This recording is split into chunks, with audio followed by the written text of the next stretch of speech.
السلام عليكم خياتي، واش راكم؟ ان شاء الله تكونوا كامل بخير وعلى خير. ولا فيديو تاع اليوم تلقاكم مهنيين وباحسن الاحوال يا رب العالمين.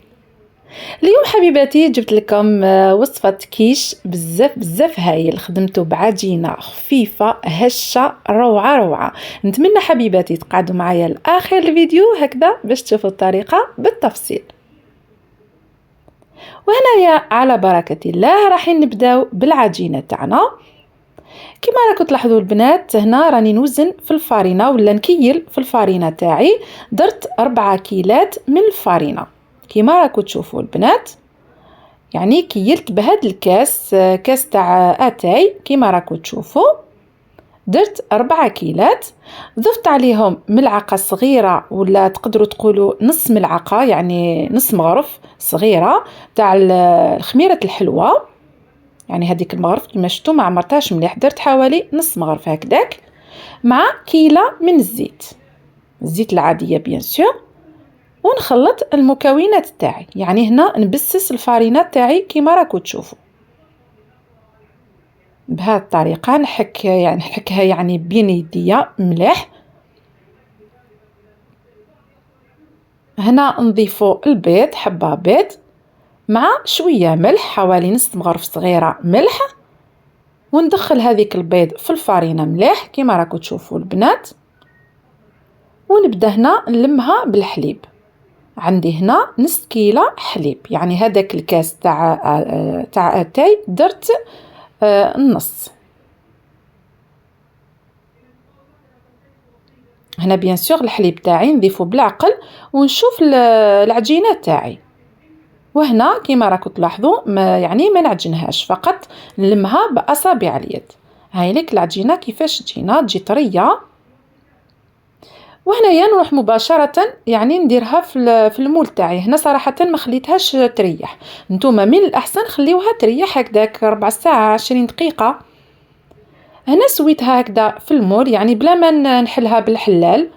اللي تحب تحلها بالحلال هكذا فوق كيس بلاستيكي ولا بابي كويسون من الأحسن، يعني تجيكم الخدمة سهلة، تحلوها بالحلال وديروا هذا مباشرة يعني فوق المول. أنا درت هكذا هاد الطريقة، يعني مم هاد الطريقة تجي سهلة ثانيت. نسويها مليح هنا دايما يعني في الأطراف نسويها مليح في الأطراف باش تجي الشكل تاعها شباب، يعني باش تحكم هذيك لا فورم تاع المول.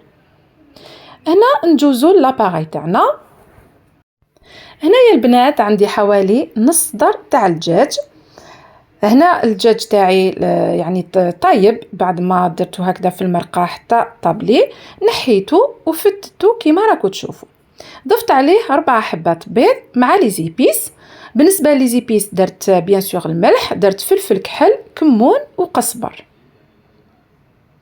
نخلطهم هكذا مليح بهذه الطريقة البنات. بعدها واش راح نضيفو؟ راح نضيفو هنا الفخوماج. بالنسبه للفخوماج ديروا اي نوعيه تحبوها. انا درت هذه النوعيه، يعني تاع هذاك تاع المربعات، قطعته هكذا دي كاري صغار وضفتو كما شفتوا. نتوما تقدروا ثاني ديروا الفخوماج غابي، تقدروا ديروا كما قلت لكم اي نوعيه. ضفت هنا كاس حليب ونخلط المكونات تاعي، نخلط هكذا مليح وتكون لاباغي تاعي واجده، يعني سهله ماهله وتجي روعه روعه. هنا راح نجوزو مباشره باش نفرغوها فوق المول تاعي ولا فوق العجينه تاعي. هنا ما ننساش نثقبها بيان سور، لازم تثقبوها هكذا البنات.